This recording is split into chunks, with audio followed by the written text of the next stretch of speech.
तब शीतलता को प्राप्त करता है। अर्थात शांति अगर चाहिए तो पचखान धारण करना होगा। पचखान शांति के लिए है। पचखान धारण करने से शांति आती है और जीवन आनंदमय बना करता है, अन्यथा जीवन में आनंद नहीं आ सकता। इस चर्चा को पूरा करने से पहले एक और प्रसंग कहकर आपको बताना चाहता हूं, ये पचखान क्या चीज है। कहीं किसी नगर में एक युवक था, उसने पढ़ाई पूरी कर ली थी। पढ़ाई करने के बाद अब उसकी भी बहुत सारी इच्छाएं थी कि मेरी नौकरी लग जाए और फिर विवाह हो जाए, अपना घर अपना हो जाए, और जो दुनिया की बातें होती हैं वे उसके भीतर में रहती थी। अब नौकरी लगे, बात बने, कब लगेगी, क्या होगा, दुखी रहा करता। एक बार किसी ने उसको ये बताया, भाई दुखी रहने से कुछ नहीं होगा, किसी साधु महात्मा का आशीर्वाद प्राप्त कर। किसका आशीर्वाद? दुखी होते दो आदमियों के पास तो लोग जाते तब में, ऐसा नहीं, निश्चय ऐसी बात नहीं। एक लोक कहावत सी बात है, बीमार होगा तो डॉक्टर की तलाश होगी, दुख होगा तो फिर साधु महात्मा की तलाश हो। चलो वे किसी महाराज जी से पूछे, वही कुछ बता दे। किसी ने कहा तो किसी साधु महात्मा का आशीर्वाद ले, तब तेरे काम सिद्ध होंगे। बोला अच्छा भाई।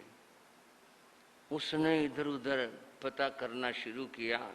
पता चला फला जगह एक महात्मा है और बड़ा पहुंचा हुआ महात्मा है। कैसा महात्मा है? थोड़ी हंसी सी आ जाती है कई बार दुनिया की बातों से। पहुंचा हुआ महात्मा, और पहुंचा हुआ क्या, जो जाते वरदान दे दे वो पहुंचा हुआ महात्मा। वह है उस महात्मा के पास गया, जा करके नमस्कार किया, बैठ गया। साधु थे ज्ञानी, उन्होंने देख लिया वो कोई मामला है। कहो कैसे आए युवक? बोले महाराज कोई वरदान आशीर्वाद दे दो। अच्छा, मैं बड़ा उलझन में हूं, बहुत ही उलझन में हूं, आपका आशीर्वाद मिल जाए मेरे काम बन जाए। क्या काम है तुम्हारे? बोले जी नौकरी नहीं लगी। बोले अच्छा, और कोई बात? बात तो और भी है जी, रहने के लिए मकान चाहिए। अच्छा, और कोई बात? भाई ठीक विवाह हो जाए। और कोई बात? उसने एक दो बात और बता दी। साधु बोला देखो वैसे तो मैं एक आदमी को एक ही आशीर्वाद देता हूं, एक साथ दो नहीं देता। अब तेरी तो इच्छाएं कई होगी, अब या तो तू चुनकर बता दे जी आशीर्वाद दे दो। बोला जी आपकी कृपा हो जाए। साधु बोले अच्छा मैं तेरी भावना समझ रहा हूं, फिर ऐसा है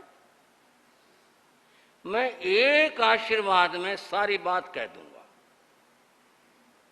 और तू ऐसा कर जितनी तेरी इच्छाएं हैं, जितनी तेरी बात है, वो सारी तू एक कागज के ऊपर लिख ला, और मैं एक बार कह दूंगा तो जो कागज के ऊपर लिखा हुआ तथास्तु। बजाय इसके भी तेरा ये काम बने, ये काम बने, तो कागज पर लिख ला। वो तो बड़ा खुश हुआ, काम बन गए तो सारी बात होगी इसमें। तो बोला जी बड़ी कृपा होगी, पर मेरे को थोड़ा समय दे दो सोचने का। कोई बात नहीं, कल आ जाना, कल आ जाना, और कल जो है ले आना लिख करके, एक ही बार में आशीर्वाद दे दूंगा। वो बहुत खुश होकर लौटा, घर आया, बैठ गया। अब उसने सारी चीजें लिखनी शुरू कर दी। उसे क्या क्या चाहिए था बहुत सारी, पूरा कागज भर दिया उसने, सब लिख दिया। फिर पढ़ के देख लिया, सारी चीज आ, कोई बाकी नहीं रही, कोई बात नहीं किसी तरह की। बड़ा खुश होता हुआ दूसरे दिन वो साधु के पास गया। बोले भाई वो लिख लिया? बोले हाँ जी महाराज लिख लिया, लाओ कागज मेरे को दो। उसने कागज दे दिया। साधु ने नजर मारी, अच्छा ये होगा, ये होगा, ठीक। साधु बोला भाई इसमें एक चीज रहेगी। बोले जी महाराज क्या, आप बता दो। बोले नहीं, अपना पेन दे। उसने पेन दे दिया। कागज भरा था, जगह थी नहीं, दूसरी तरफ खाली थी। साधु ने दूसरी तरफ एक शब्द लिख दिया, शांति। क्या लिख दिया? शांति लिखना भूल गया वो। और तो सारी चीजें लिख दे, ये भूल गया। उसने एक दिया योग ने। बोले हाँ महाराज ये तो याद ही नहीं, तो बड़ी जरूरी थी, ये मेरे ध्यान ही नहीं रही, आपने बड़ा अच्छा क्या लिख दी। बोले भाई मैंने लिख दिया। बात सुन, तो ये तेरे कागज पर सारी चीजें लिखी हैं और एक चीज मैंने लिखी है।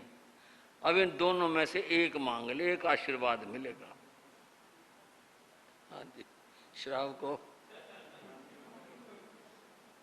एक आशीर्वाद। यदि ये कागज जो भरा हुआ ना तेरा, सारी चीज जितनी भी तेरी हैं, घर की, मकान की, इसकी उसकी, जो है सबका आशीर्वाद ले ले। और या ये फिर ये इसका आशीर्वाद नहीं दूंगा, उसका आशीर्वाद ले ले। बोल तुझे क्या चाहिए? बोला जी मैं सोच लूं। बोले जा ले जा कागज, सोच ले। वो भी लौट के तो आया ही नहीं। बताओ क्या करे, क्या करे, लौट के आके बताओ। सारी चीज मिल गई, शांति नहीं मिली, सारे जीवन भर दुखी रहेंगे। और अगर उसने कहीं साधुओं के कहने में आकर के शांति मांग ली और घर में कुछ हुआ नहीं, फिर वो क्या करेगा? उससे फैसला नहीं हुआ। भगवान महावीर की बात सुन लो, ये कांटे निकले बिना शांति प्राप्त नहीं हो सकती। ये कांटे किसके? ये शल्य हैं। जब तक तृष्णा और आशा ये नहीं निकलेंगे, शांति नहीं मिलेगी। वो कागज उठाए फिरता रहा। अब आपने सुन ली बात, आप भी सोच लेना कि आपको क्या चाहिए। इन दोनों पेपरों में से मेरे ख्याल में आप तो बहुत सयान हैं, आप तो बहुत सोच के बता ही दोगे। और इतने मेरे अंदर तो सामर्थ्य नहीं है तथास्तु कह दो। पर बात जरूर है सामने कि भाई ये सब चाहिए तो शांति दूर है, और शांति अगर चाहिए तो इनकी आशा तृष्णा छोड़नी पड़ेगी, तभी कुछ हो पाएगी। और अब बात करते हैं उन महापुरुषों की जिन्होंने आशा तृष्णा छोड़ दी थी, वो परम सुखी हुए। और जो आशा तृष्णा में फंस गए वो कितने दुखी हुए, उनकी बात कर रहे हैं।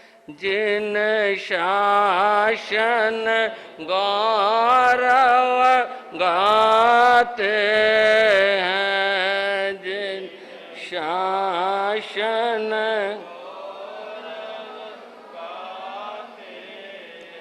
निज जीवन सफल बनाते हैं, निज जीवन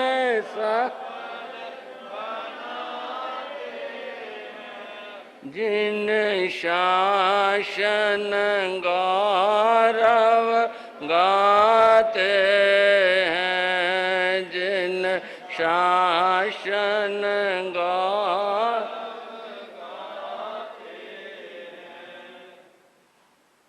नीति में एक बात कही, अर्थार्थे यानी कष्टानि सहयते अयम जन है। धन के लिए जितने दुख आदमी सहन करता है, अगर उसका 100वां भाग भी यह परमात्मा के लिए कष्ट सहन कर ले तो परमात्मा का साक्षात्कार हो जाए। 100वां हिस्सा भी। समझ माने वाली तो कम सी बात है, पर ये जरूर देख लो धन कमाने के लिए कितने सारे कष्ट आदमी सहन करता है। एक बार हम लोहा मंडी में ठहरे, दिल्ली की बात बता रहे हैं, और जनवरी का महीना था, बहुत ठंड थी, बहुत ठंड थी। और इन दिनों में तो ज्यादा सर्दी पड़ रही थी। दुकानदार अपने समय पर आ लेते, कितनी सर्दी धुंध कुछ भी होती, समय पर पहुंच जाते। ठिठुरते रहते, कोई अपने अंगीठी लगा लेता, कोई हीटर लगाता, लेकिन दुकान पर आते। किसी से यूं पूछ लो सामायिक, महाराज बहुत सर्दी है, इतनी सर्दी मर सामायिक है। हुई ना बात जो मैं कह रहा था। अर्थार्थे यानी कष्टानि सहियत अयम जन, ये आदमी धन के लिए जितने कष्ट सहन करता है उसका 100वां हिस्सा भी धर्म के लिए, परमात्मा के लिए सहन कर ले तो परमात्मा को प्राप्त कर ले, पर वो नहीं होता। उसमें तो सर्दी भी गर्मी भी सारी बातें सामने आ जाती हैं, और बाकी धन के लिए तो चाहे कितना भी कष्ट उठाना पड़े आदमी उसी के लिए तैयार होता है। उस साधु के सामने कुछ ऐसी बात आई, जो शेर की गुफा पर तो चातुर्मास कराया, लेकिन यहां करके वो हार गया। दो पंक्तियां ध्यान में आ रही हैं। दुनिया के हर विजय में रहता पतन का भय है। दुनिया के हर विजय में रहता पतन का भय है। अपने को जीत पाना सचमुच ये विजय है। अपने को जीत पाना सचमुच ये विजय है।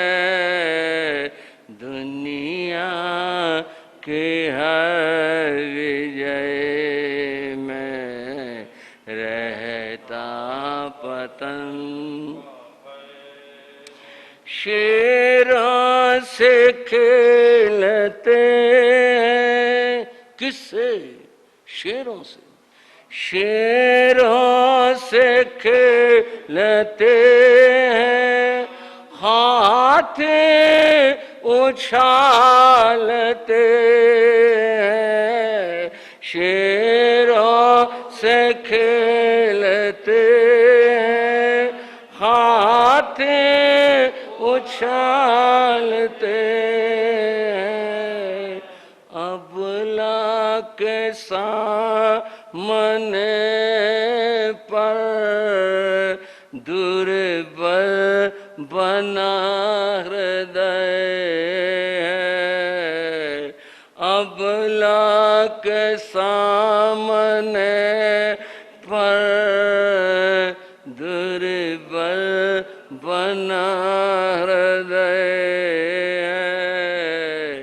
दुनिया के हर विजय में रहता पतन का भय। महाभारत में एक योद्धा कीचक का नाम आया। लोग नाम लेना भी पसंद नहीं करते, पर आया है नाम। इतना बलवान था वह, हाथियों से भिड़ जाया करता। इतना बलवान था, हाथियों से भिड़ जाना।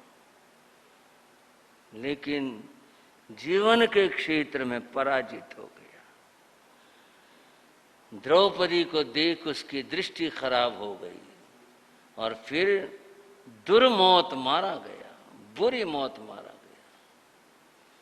तो ये तो संसार की ऐसी बात है, व्यक्ति यहाँ आकर हार जाता है, पराजित होता है। इतना बड़ा तपस्वी, शेर की गुफा पर चातुर्मास करने वाला, यहां आकर हार गया।